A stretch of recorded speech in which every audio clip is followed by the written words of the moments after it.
어묵. 여러분 반갑습니다. 예수생각 매일 어묵에 함께하는 우리 친구들 환영합니다. 오늘도 하나님 말씀 묵상하기 위해서 찾아온 우리 친구들 정말 환영하고요. 오늘도 함께 다 같이 기도하고 오늘 말씀 속으로 들어가 보겠습니다. 살아계신 하나님, 오늘도 이렇게 하나님 말씀 묵상하게 해주시니 감사드립니다. 하나님께서 우리에게 주신 성경 말씀은 우리를 구원하는 그 구원의 비결이 담긴 놀라운 비밀의 책임을 우리가 깨닫습니다. 하나님, 우리가 오늘 말씀 볼 때에 하나님의 구원의 비밀이 우리 안에 분명하게 밝혀질 수 있도록 함께하여 주시옵소서. 예수님 이름으로 기도했습니다. 아멘. 네, 오늘은 6월 11일 중요한 오타가 있습니다. 월요일이 아니고 무슨 요일이죠? 오늘은 금요일입니다. 미리 양해를 구하면 내일은 토요일인데 이 날짜가 잘못 쓰여져 있어요. 양해해 주세요. 자, 전해야 들을 수 있어요 라는 제목으로 오늘 말씀 보겠습니다. 오늘 말씀은 로마서 10장 14절부터 21절까지입니다. 믿음은 어떻게 생기는 것일까요? 오늘 말씀을 통해서 하나님께서 사람들에게 믿음을 어떻게 심어주시는지 찾아보세요. 말씀 속으로 들어가 볼까요? 그러면 그들이 믿지 않는 분을 어떻게 부를 수 있겠습니까? 그들이 들은 적이 없는 분을 어떻게 믿을 수 있겠습니까? 당연한 거죠. 그들에게 선포해주는 사람이 없는데 어떻게 그들이 들을 수 있겠습니까? 그들이 보냄을 받지 않았다면 어떻게 선포할 수 있겠습니까? 좋은 소식을 전하는 사람들의 발이 얼마나 아름다운가 라고 기록된 말씀처럼 말입니다. 그러나 이스라엘 백성이 다 복음을 받아들이는 것은 아닙니다. 이사야가 이렇게 말하였습니다. 주님, 우리가 전한 것을 누가 믿었습니까? 따라서 믿음은 말씀을 듣는 것에서 얻게 되고 말씀 듣는 것은 그리스도의 말씀을 통해서 얻게 됩니다. 그러면 내가 묻겠습니다. 이스라엘 백성들이 복음을 들어본 적이 없단 말입니까? 아닙니다. 이스라엘 백성들이 못 들어서 그럼 안 믿는 거예요. 그게 아니라는 거죠. 그들은 분명히 들었습니다. 그들의 소리가 온 땅에 퍼졌고 그들의 말이 땅 끝까지 이르렀다고 성경에 기록되어 있습니다.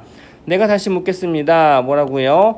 이스라엘 백성이 알아듣지 못했습니까? 그렇지 않습니다. 먼저 모세가 한 말을 들어봅시다. 내가 내 백성이 아닌 사람으로 너희를 시기하게 만들겠고 깨달음이 둔한 백성으로 너희를 화나게 하겠다. 이사야도 이렇게 얘기했네요. 나를 찾지 않던 사람들에게 내가 만나주고 나를 구하지 않던 사람들에게 내가 나타났다. 그러나 이스라엘에 관해 하나님께서는 복종하지 않고 거역하는 백성을 향해 나는 하루 종일 내 손을 내밀었다고 말씀하셨습니다. 여기서 화면을 잠시 멈추고요. 우리 한 번 읽었으니까요. 두 번 더 읽고 다시 돌아오도록 하겠습니다. 자, 이어서 관찰하기의 질문입니다. 예수님을 믿는 믿음은 어떻게 생길까요? 17절 한번 볼까요? 예수님 믿는 거 어떻게 생겼나고요? 말씀을 듣는 것에서 온다고 했죠. 말씀을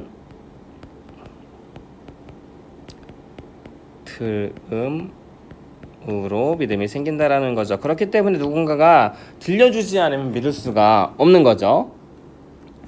이어서 호기심 가득 생각하기입니다. 복음은 예수님께서 십자가의 죽으심으로 우리가 구원받았다는 좋은 소식이에요. 누구든지 예수님을 믿으면 구원을 받을 수가 있어요. 그런데 이 기쁜 소식은 스스로 알아낼 수 있는 소식이 아니에요. 누군가가 전해주어야만 그 사실을 마음으로 받아들이고 믿음으로 구원을 누릴 수가 있어요. 그래서 우리는 더 많은 사람들에게 이 기쁜 소식을 전해야 해요. 우리가 죄인이고 예수님만이 우리를 죄에서 구원할 수 있다는 사실을 전해주어야 해요.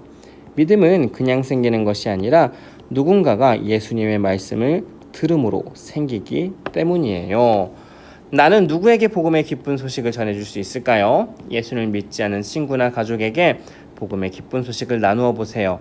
코로나로 자유롭게 친구들을 만나기 쉽지 않지만 어제 온라인 예배를 전달해주며 앞으로 온라인 예배를 드려보라고 이야기할 수도 있을 것 같아요. 자, 목사님이 지금 있는 이곳은 분당우리교회 드림센터 10층입니다. 전에 한번 보여준 적 있죠? 여기 영상 촬영하는 장소인데요. 만약에 목사님이 여기에 짜잔 열쇠가 있어요. 이 영상 촬영실 열쇠인데 이 열쇠를 저기 천장 벽을 뚫어서 싹 숨겨 놓는다면 누가 찾을 수 있을까요? 아마 이 영상을 본 여러분은 찾을 수 있을 거예요. 왜냐? 이 영상을 통해서 어디서 숨겼는지 알려줬으니까요. 그런데 이 영상을 보지 않은 여러분의 학교 친구들이 이 열쇠, 천장에 숨겨놓은 열쇠를 찾을 수 있는 확률이 있을까요? 가능성은 거의 제로일 거예요. 우연히 우리 교회 다니지 않는 친구가 우연히 드림센터에 오고, 우연히 드림센터 10층에 오고, 그 중에 여기 영상 촬영실에 오고, 우연히 천장을 뜯어봤는데 열쇠를 발견할 확률 거의 없다고 봐도 뭐 과언이 아니죠. 하나님 나라에 들어가는 방법도 마찬가지예요. 마치 이 열쇠를 누군가가 어디 있는지 알려주지 않는다면 찾을 수 없는 것처럼, 하나님 나라에 들어가는 방법도 누군가가 알려주지 않으면 스스로 그것을 찾을 수 있는 가능성 없습니다. 목사님이 예수님을 어떻게 믿게 됐을까요? 목사님이 고등학교 1학년 때 교회 형이 전도해 주었기 때문이에요. 어떻게 하면 하나님 나라 백성이 될 수 있을지 알려주었기 때문이에요. 여러분이 어떻게 교회 다니면서 지금 이 영상을 볼 수 있게 됐나요? 여러분 부모님께서 믿음을 여러분에게 전수해 주셨기 때문이에요. 아마 이 영상 보고 있는 친구들 중에서 나는 스스로 어느 날 하나님이 계시구나 하는 걸 깨닫고 교회 다니기 시작했어 하는 친구들 있나요? 없어요. 왜냐하면 복음은 누군가가 전해 주어야지만 듣고 믿을 수 있는 거기 때문이에요. 여러분의 주변에 있는 예수님을 믿지 않는 사람들도 마찬가지예요. 여러분이 예수님에 대해서 그들에게 소개해 주지 않으면 그 사람들은 절대로 혼자 스스로 예수님이 계시구나라는 것들을 깨달을 수가 없는 거예요. 알려주지 않으면 깨달을 수 없는 것이 바로 복음인 거예요. 그러니까요, 주변에 교회 다니지 않는 사람이 있다면 예수님에 대해서, 교회에 대해서 꼭 이야기해 줬으면 좋겠어요. 왜냐고요? 알려주지 않으면 믿을 수 없기 때문이에요. 그럼 좀 이렇게 생각하는 친구들도 있을 것 같아요. 목사님, 전도하는 거 진짜 어려운 것 같아요. 그런데 꼭 그렇게 어렵게만 생각하지 않았으면 좋겠어요.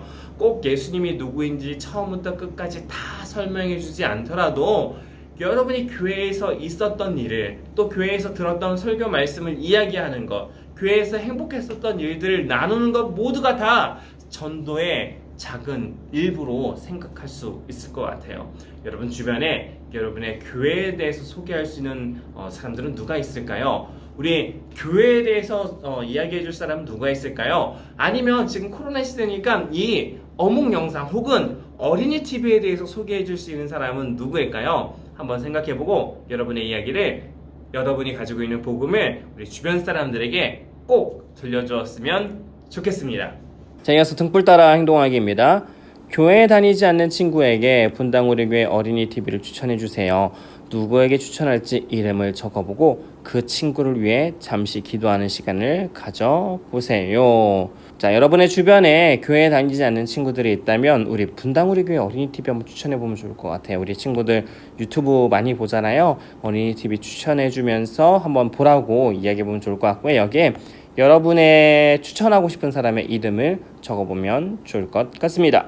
네, 오늘은 여기까지고요. 우리 마지막에 있는 감사 제목 3가지 꼭 기록해 보세요. 우리는 그러면 내일 다시 만날게요. 안녕.